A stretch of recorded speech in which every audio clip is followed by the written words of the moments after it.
How do you optimize your funnel load speed the easy way and lower the bounce rate to even be able to present your offer? Hey there, I'm Mika Niemela, founder of Action Funnels, and today we're going to take a quick look into how you can fix your funnel load speed for good. This is probably the easiest ways to keep your customers on site long enough to even be able to present what you have to offer. It's also one of the most overlooked things, which can have severe consequences if not done properly or at all. Now, I've offered this to clients in the past to help them to get their funnel load speed in check, and today I'm going to show you how you can do it by yourself. Now let me jump to the computer and we'll dive right in. Alright, here we are. Let's dive right in.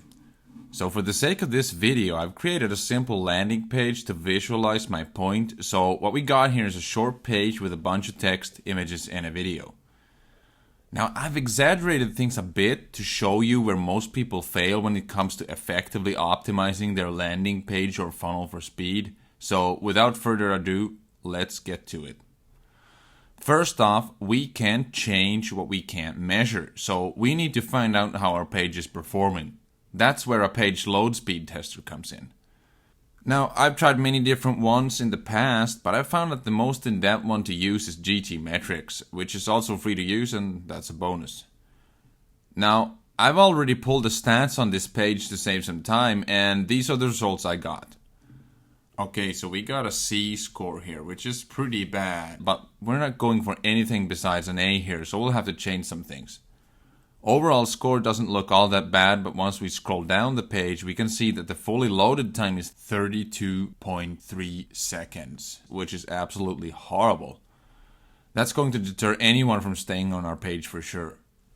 Now, the good thing with GTmetrix is that we can easily scroll down here and see where the pain points actually lie. So with ClickFunnels, we got a bunch of JavaScript code and other page assets we can't change because this is on their end, but what we can change is the size of these images and fix the video on the page, plus find out if there's any unnecessary code that we don't need to have on the page, and 99% of the time, this is where people fail. Usually this is because if you use the ClickFunnels templates that come with the software, the person who made them hasn't taken this into consideration. If we scroll down on the page here, we can see which elements of the page are actually weighing things down. Now that we know where the problems are, we're going to go back into the editor and change them. Let's start with the video. Usually people will use regular video elements that you can just drag and drop from the list of options, but I would advise against that.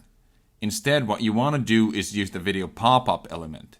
The reason we want to use this is because if we have regular video elements and a YouTube link, for example, it's going to load the full video on the page, and that's going to severely slow things down. If we, however, use a video pop-up element, the video won't load before someone clicks on it, and that's exactly what we want. All you need to do is drag the video element in there, create a thumbnail for it, and paste the video link in there, and you're good to go. For the sake of this video, I'm just going to change the element and paste the YouTube URL in there.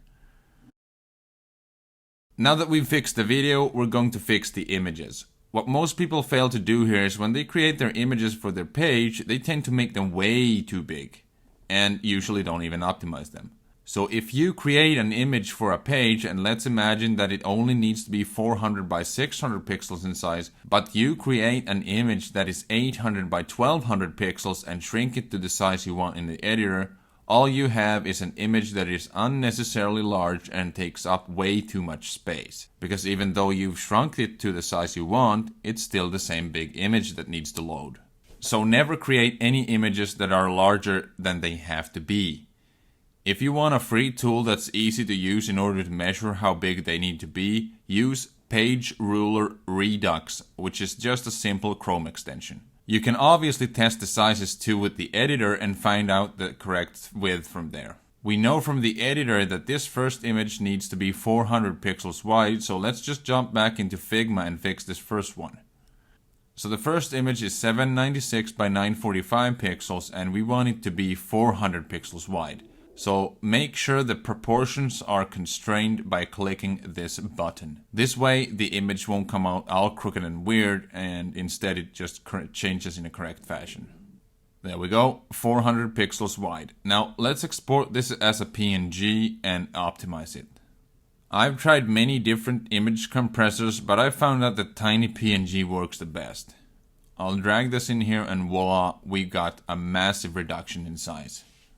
The golden rule with image sizes is don't use images over 250 kilobytes on your page, because if you have a longer funnel with lots of graphics, well, you get the idea. Let's fix the other ones. So this next one needs to be 550 pixels wide. We'll go through the same process like the last one, shrink it, and then we'll go to export. Okay, so with this image we also drastically went down in size, and that's perfect. Next up, we're going to make sure the background image is also the correct size. So currently it's 2487 by 1840 pixels, but it never needs to be more than 1920 pixels wide, and depending on your page layout, the height can be adjusted accordingly. In our case, the height needs to be around 1400 pixels. Alright, there we go. It's now 1920 by 1420 pixels, and that's perfect. Now we only need to compress it and it's all done. Awesome, we went down again incredibly much in size, so let's just upload these and fix the last part of the page.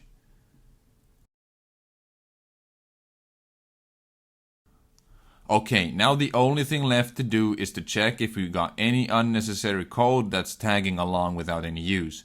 So just go ahead and click the settings bar up here and click on tracking code. We don't have any unnecessary code here, so now it's time to check the page load speed again, but first let's save this and click preview.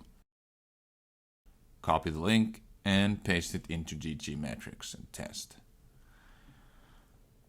There we go, we got a score A instantly, and as you can see here, the fully loaded time has gone down massively, and this is what I would call a good load speed. This is how it's done, boys and girls, and you only have to follow this simple process, and I promise you, you'll get the same results yourself. Alright, that's it for this video. If you found this useful, helpful, consider giving a thumbs up, and if you want to learn more about funnels and creating killer offers, consider joining my free Facebook group that I've created for business owners, entrepreneurs, that we dive in deep into all of this stuff. I'll put a link in the description where you can join for free. All right. Thanks for watching and have a fantastic week.